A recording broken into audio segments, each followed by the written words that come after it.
Bonsoir. Ce soir, c'est Mamie qui raconte. Une histoire de ratatouille. Rémi n'avait qu'une seule idée en tête, devenir cuisinier.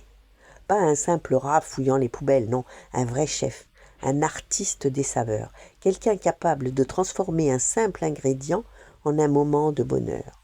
Mais voilà, Rémi était un rat. Et dans sa famille, les rats mangeaient ce qu'ils trouvaient, dans les poubelles, dans les coins sombres, sans réfléchir, sans goûter, sans savourer. Surtout son frère Émile. Émile mangeait tout, absolument tout, et en grande quantité. Un jour qu'ils étaient cachés derrière un vieux mur, Rémi soupira. « Moi, j'aime me régaler. » Émile, la bouche pleine, répondit sans même le regarder. « Bah moi aussi. »« Non, protesta Rémi, toi, tu manges, c'est pas pareil. » « Je vois pas la différence, dit Émile en dévorant un énorme morceau de fromage. Rémi grimaça. « Mais comment tu peux aimer ça? Il est tout moisi !» Émile haussa les épaules. « Je l'ai trouvé par terre, dans un tas de détritus. C'est une bonne aubaine. » Rémi leva les yeux au ciel. Puis soudain, une idée lui traversa l'esprit. « Viens avec moi. » Il attrapa Émile par la patte et l'entraîna en douce jusque dans la cuisine de la vieille dame. Tout était calme, silencieux, parfait. Rémi se glissa sur la table et souleva délicatement la cloche à fromage. Là, sous ses yeux, reposait un magnifique morceau de gruyère frais. Il en découpa une belle part et la tendit à son frère. « Tiens, goûte ça et dis-moi ce que tu en penses. » Émile avala le morceau d'un coup. « Bah, c'est du gruyère, quoi. » Rémi resta figé. « Comment ça, du gruyère, quoi?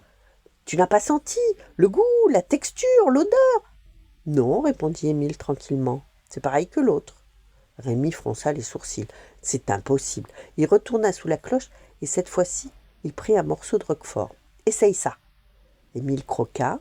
« Pareil. » Rémi commençait à paniquer. Il courut jusqu'aux poubelles, fouilla, trouva un morceau de fromage complètement pourri et le rapporta. « Et ça ?» Émile engloutit la moitié. « Pareil aussi. » Rémi recula, horrifié. « Mais c'est pas possible. » S'il ne voyait pas la différence, alors à quoi bon devenir cuisinier? Tremblant, Rémi prit une décision terrible. « Je vais vérifier moi-même. » Il ferma les yeux et mangea le fromage moisi. Une seconde passa, puis il rouvrit les yeux en grimaçant. « Mais c'est horrible !» Il cracha tout. « Émile, c'est complètement différent, c'est infect, et l'autre était délicieux. » Il regarda son frère complètement perdu. « Mais toi, comment peux-tu dire que c'est pareil? Tu es fou ou quoi ?» Émile le regarda avec un grand sourire qui apparut sur son visage. « Non, je suis pas fou. Je suis rusé. » Rémi cligna des yeux. « Hein? Je t'ai bien eu, hein ?»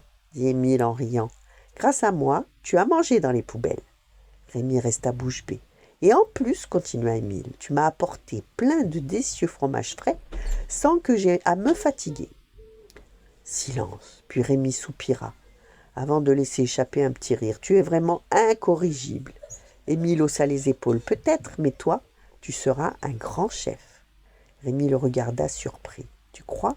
Bien sûr, parce que toi, tu goûtes vraiment les choses. » Rémi sourit, et pour la première fois, il se dit que même dans un monde de rats, il avait peut-être sa place.